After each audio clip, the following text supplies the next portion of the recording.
Subukan natin buksan yung Ruigi RJ8020. Actually, ano siya guys, access point, ano? Tingnan natin kung anong meron doon. Ano? Subukan natin open, ano? Actually, meron kasi siyang console, LAN, PoE. Pwede na siya sa mga PoE switches. Doon na tayo kukuha ng power. So, open natin yung console. Para siyang Kitco, ano? Alam mo yung mga L2, L3 switches na manage? Pareho talaga siya, no? So, by default, admin. So, walang ibang pwedeng gawin dyan, kundi ito yung mga options natin, AP, boot, disable. Malamang sa malamang guys, ito yung unang gagawin mo. Enable. Tapos natin mag-enable, subukan natin yung HPS run. Pareho. Pareho sa Cisco guys. Ang una mo lang gagawin, may dito, may nakalagay na admin. Alam ka, web interface to. Pwede ka mag-create ng VLAN guys. Oh. Meron siyang VLAN. Ang interface naman niya, naka-DHCP yung gigabit 0, gigabit 1. And then, may another interface yan na BBI, naka-DHCP. Ito lang dalawa yung pagpipilian mo, no? Ayan, at saka interface ng BBI. Malamang. Yun lang yung para ma-access mo sa web, sa browser. So, configuration terminal, meron din to, sigurado yan. Parang Cisco nga. And then, subukan natin mag-click ng VLAN. Ano? May VLAN 1 na yun. Subukan natin ng VLAN 2. Lagyan natin ng description. Tingnan natin. So, wala. O, name. Ano? Lagyan natin sa book. Try natin yung name as accounting. And then, SHS run. Pakakaiba lang pag nandun ka sa config terminal, di mo na kailangan mag-do. So, kung makikita mo ngayon, may VLAN na pwede tayo mag-create ng VLAN. So, actually, titingnan natin ng interface VLAN 2. Hindi na tayo pwede mag-create ng dito actually ng interface sa VLAN, ano. So, ayan, ano. Tuloy natin ang walkthrough natin. Wala tayong interface ng VLAN. Kasunod natin gagawin siguro, no. Titingnan naman natin yung mga interfaces na para pwede natin siya ma-access dun sa browser. So, gawin natin ay show. So, interface GI01 para makita natin ang anong IP address. Walang IP address yung GI natin. Subukan din natin yung BBI interface. Show interface BB1. BB1 kasi yung BBI natin dito, stay BBI pala, hindi siya BB. BBI 1. Tama naman nilagay natin. BBI 1. Ang interface natin ay 192.168.18.37. So, dito guys, pwede na natin siya makita.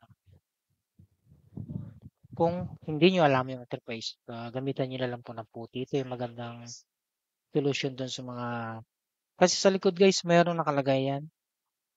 Actually dito, ang nakalagay niya by default ay medyo mahina naman. 192.168.1102. Yan yung interface niya. Pero kung alam niyo naman to, bakit pa, no? Mas madali na dito. Oops, hindi siya 20. Or 37. Ayan. So, subukan natin. Admin. Admin by default. Actually, pagpasok, hingihan ka ulit ng panibagong password.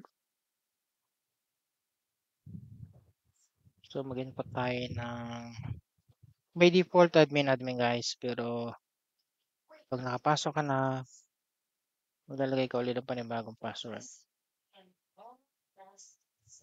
Na new web management password ay nakaset na daw. Hantay lang natin. Ayan. Ito na yung nasa loob ng access point natin. May DHCP siya. Client list, ano, kung actually wala pa naman siyang wifi. Hindi pa na-set yung wifi nito malamang. Config. Ito yung wifi niya by default. Malamang si-save mo pa to para lumabas itong eWeb 8GB1 niyang SSID. So, dito makikita mo na siya. Pagka na-save mo na. So, subukan natin.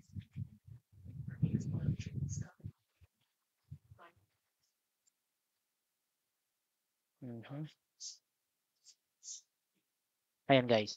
Lumabas na. Kailangan mo pa i-save. Pwede ka rin gumawa ng bago. Kung gusto mo. So, para maging dalawa. So, kaya lang muna natin yan. And, yung access po AP dito, no? May mga titignan niya ka mga settings na dagdag. And actually, may interface natin. Ayan, yung G1. Hindi siya ginamit. And ginamit yung BBI. Ang VLAN niya, no? VLAN 1 to. So, ang itong VLAN 2 na ginamit natin. So, yung BBI, andun siya ng VLAN 1. Yan. So, pwede mo i-delete itong ginawa natin kanina. Ayan. So, naka-DHCP yung allocation mode niya. So, meaning, out of IP address na to, dito siya kukuha. So, ang route niya, yung static route din, ano? Ang kaiba lang guys, hindi siya pwedeng gawa ng VLAN. So, yan. May client cells, static addresses, DHCP settings, my port mapping na din. Oh, my VPN na rin. So, under security, ito yung makikita natin guys. ARP, attack protection, sa blacklist, user isolation, meron din ganun, no? This authentication, meron din. So, malamang dito tayo mag-create sa web auth. Ayan. May dalawang klase yan, A-portal and I-portal. So, siguro sa mga susunod na video natin, gagawin natin guys, ano, kung paano tayo magdadagdag dito ng user dun sa e-portal. Same thing din sa iPortal. Multicast, antenna, diagnostic. Try natin. Normal, ano? So, try natin mag-ping kung may internet ba to. 8.8.8. Subukan natin mag-test. Oh, sorry. Pwede rin domain.com.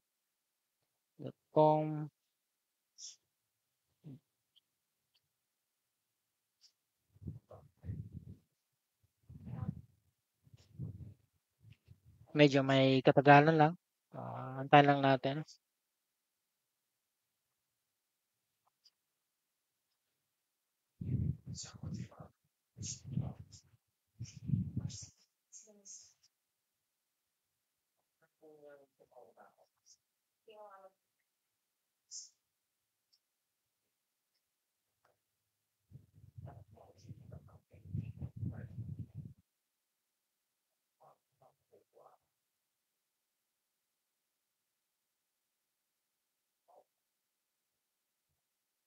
So, medyo mabagal. Hindi natin alam kung gumagana ba hindi. Pero dahil open na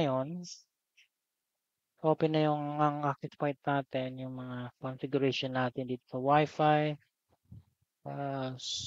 Subukan natin gamitin itong password, ano?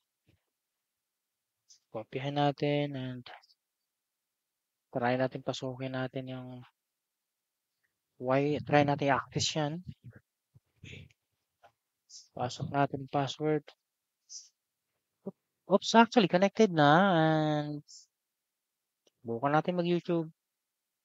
Oh, tapos. Ayan guys, yun lang yung yun lang yung ano, mic walkthrough natin dun sa Access Point RJ AP 820 natin. So, sa mga meron dyan, hindi marunong mabukas, hindi nyo kaya buksan. So, ito na yun guys. Gamitin nyo lang Access Points. And kung may mga tanong-tanong kayo, comment lang po kayo sa baba.